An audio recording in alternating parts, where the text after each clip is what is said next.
فقال قد ترك ما هنالك، تو مروان نے یہ سن کر کہا ارے وہ سب موقوف ہو گیا، سب چلا گیا، اس کی ضرورت نہیں ہے. کیا کہا مروان نے؟ اب وہ موقوف ہو گیا، منسوخ ہو گیا سمجھ لیجیے، ایسا کہہ رہا ہے، چھوڑ دیے اس کو، اس کی ضرورت نہیں ہے. زمانہ بدل گیا ہے، اور آج بھی ایسا لوگ بولتے ہیں زمانہ بدل گیا ہے، اب اسلام پر جوں کا تو عمل نہیں کیا جا سکتا. بخاری وغیرہ میں مروان نے خود وجہ بتلائی کہ میں کیوں نہ نماز سے پہلے خطبہ دوں، کیونکہ نماز پڑھنے بعد لوگ بھاگ جاتے، میری بات نہیں سنتے. دیکھیے کتنا دل دادا اپنی بات سنانے کا خواہش مند ہے. آج ہر مقرر، ہر مولوی مسجد کا ہی چاہتا کہ لوگ میری بات سنیں، سنانے کے لیے نماز سے پہلے خطبہ سناتا ہے. مروان نہیں چاہتا تھا کہ لوگ نماز سے پہلے میری بات سنیں گے، نماز کے بعد میں سنانے کے کھڑے ہوں گا، آدھی مسجد خالی ہو جاتی ہے، آدھا عیدگاہ خالی ہو جاتا ہے، تو لوگ نہیں سنتے. مروان نے بھی یہی وجہ بتلائی، تو کہا کہ قد ترک ما هنالك، ارے وہ زمانہ گزر گیا. فقال ابو سعید خدری رضی اللہ عنہ جو صحابی رسول ہیں، جو مروان کے زمانے میں تھے، اس وقت غالباً اس عیدگاہ میں موجود نہیں تھے، یا ہو سکتا ہے اس عیدگاہ میں موجود ہوں، مگر اس شخص کے بولنے کے بعد یہ خبر ان تک جب آئی تو ابو سعید خدری رضی اللہ عنہ کہتے ہیں اما هذا فقد قضى ما عليه، کہا کہ اس شخص نے جو اٹھ کر جس نے تنبیہ کی کہ خطبے سے پہلے نماز ہے، کون ہے؟ مروان خلیفہ ہے، وقت کا بادشاہ ہے. اس کو اتنا بھی کہنا کہ دیکھو نماز پہلے بعد میں خطبہ ہے، اس نے اپنا فرض ادا کر دیا. کیا کہا ابو سعید خدری رضی اللہ عنہ نے؟ اس شخص نے اپنا فرض ادا کر دیا. کیوں؟ کیونکہ سمعت رسول اللہ صلی اللہ علیہ وسلم، میں نے اللہ کے نبی صلی اللہ علیہ وسلم سے حدیث سنی ہے. آپ صلی اللہ علیہ وسلم کہتے ہیں من رعا منکم منکرا، دیکھیے احادیث کئی کی آ رہی ہے، کس بات کی آ رہی ہے؟ آپ سن کیا کہتے ہیں؟ من رعا منکم منکرا، تم میں سے اگر کوئی کسی برائی کو دیکھے، فلیغیرہ بیدہ، تو اس کو اپنے ہاتھ سے روکے، اس کو اپنے ہاتھ سے بدل دے تاکہ وہ کام نہ ہو. فإن لم يستطع فبلسانہ، اگر اس کی طاقت نہ رکھتا ہو تو اگر ہاتھ کی طاقت نہ رکھتا ہو تو اپنے زبان سے اس کو روکے. فإن لم يستطع فبقلبہ، اگر زبان سے بول کر اگر روکنے کی طاقت نہیں رکھتا تو کم سے کم دل میں اس کے تعلق سے برا جانے. وذلک اضعف الایمان، یہ ایمان کا سب سے کمتر درجہ ہے، کمتر، کیونکہ اس کے بعد ایمان ہی نہیں رہنے والا ہے. دوسری حدیث انشاءاللہ آپ کے آگے رکھوں گا. دل میں برائی کو برا نہ سمجھے تو گویا کہ سمجھو اس کے دل میں ایمان ہی نہیں ہے، جبکہ یہ آخری جو درجہ ہے وہ رائی کے دانے کے برابر ہوتا ہے. دوسری حدیث میں کیا ہے؟ رائی کے دانے کے برابر آخری درجہ ہوتا ہے کہ برائی کو برا سمجھ لیا. اتنا کمزور ایمان، اگر اتنا بھی نہ سمجھے تو اس کے دل میں ایمان ہی نہیں ہوتا ہے.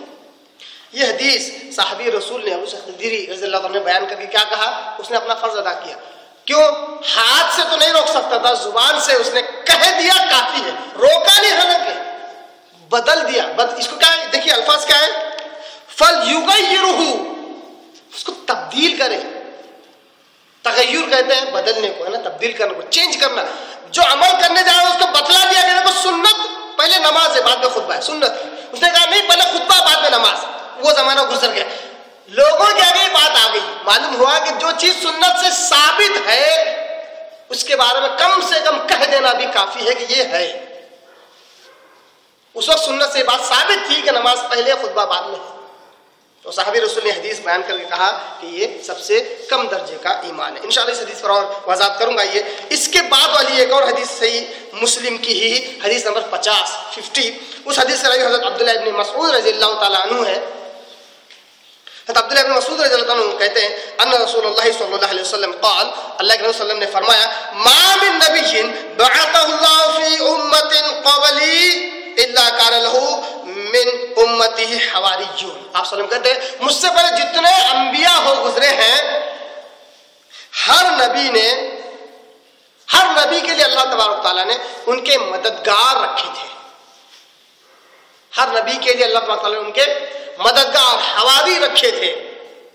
اصحاب یاخذون بسنتہ، جو ان کے اصحاب ہوتے تھے، نبی کے جو صحابہ ہوتے تھے پہلے انبیاء کے بھی اور آپ صلی اللہ علیہ وسلم کے بھی، تو وہ کیا کرتے تھے؟ یاخذون بسنتہ، اپنے نبی کی سنت کو لیتے تھے. آج ہم یہی چیز چھوڑ رہے ہیں. جیسا میں نے مثال دیا، کھانے پینے میں آج ہمارے پاس اتنے سنت اور آداب ہیں جو قسم خدا کی ایک بھی آپ کی سنت سے ثابت نہیں ہے. 37 آداب، اس میں سے 37، اس میں سے 12-15 تو سنت سنت سنت کہہ کر، اور ایک 10 جو ہے نفل کہہ کر، اور باقی کے 10 15 20 50 اس کے آئے کتنے لگاتے پتہ نہیں آداب کے نام پر. اسلام کچھ بھی نہیں ہے اس میں. ایسا مجھے یاد آ رہا ہے کہ بات پوری آیت یہی ہے کہ جو نیکی کی طرف بلاتے ہیں برائی سے روکتے ہیں. تو آج ہمارے سامنے ایک بڑی اچھی مثال ہے جس کو ہم دیکھ کر سمجھ سکتے ہیں کہ آیت کا کیا صحیح مفہوم ہونا چاہیے. جب ہم گئے اللہ کی راہ میں نکلے، کہا گیا کہ سنت طریقہ یہ ہے کہ جب کھانا کھاتے انگلی صاف کر دو، پہلے یہ انگلی، اس کے بعد یہ انگلی، اس کے بعد یہ انگلی، پھر دونوں میں سے کوئی انگلی. یہ سنت ہے بولے. اللہ معاف کرے، آج تک وہی عادت ہے.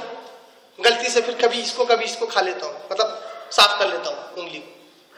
جو ایک بار غلط عادت ڈال دی گئی وہ نکلتی ہی نہیں. اب یہ سنت ہے. سنت کے نام پہ کیوں سکھائے ہم کو؟ کیوں سکھائے؟ اللہ کے بندو رحم کرو، اس امت پر رحم کرو. کہاں لے جا کر کھڑا کر رہے ہو؟ اللہ نے قرآن میں لفظ استعمال کیا، دارالبوار. دارالبوار یعنی بالکل گڑے کے کنارے لے جا کر، گھاٹ کی جگہ پر لے جا کر کھڑا کر رہے ہو امت کو، سنت کے نام پر، اسلام کے نام پر. سنت ہے. آپ سنو کہتے ہیں اللہ تعالیٰ ہر نبی کو ان کے اصحاب دیتا جو نبی کی سنت لیتے. سنت حیرت انگیز پھر بات یاد آ رہی ہے، کیلا کیسا کھانا؟ ارے کہاں کو دماغ وغیرہ اللہ کے بندو. اوپر سے کھانا سنت ہے. سنت کا لفظ اتنا استعمال کر لیا کہ اس کی اب کوئی ویلیو ہی نہیں ہے. کیلا کھانا اوپر سے کھانا سنت ہے کہ نیچے سے کھانا سنت ہے؟ اور اس میں مذاق چلتا ہے. استغفر اللہ. دین کے نام پر مذاق کرنے والا پتہ ہے کون ہوتا ہے؟ فاسق اور کافر ہوتا ہے. دین کے تعلق سے مذاق کرنے والا. کہتے ہیں کیلا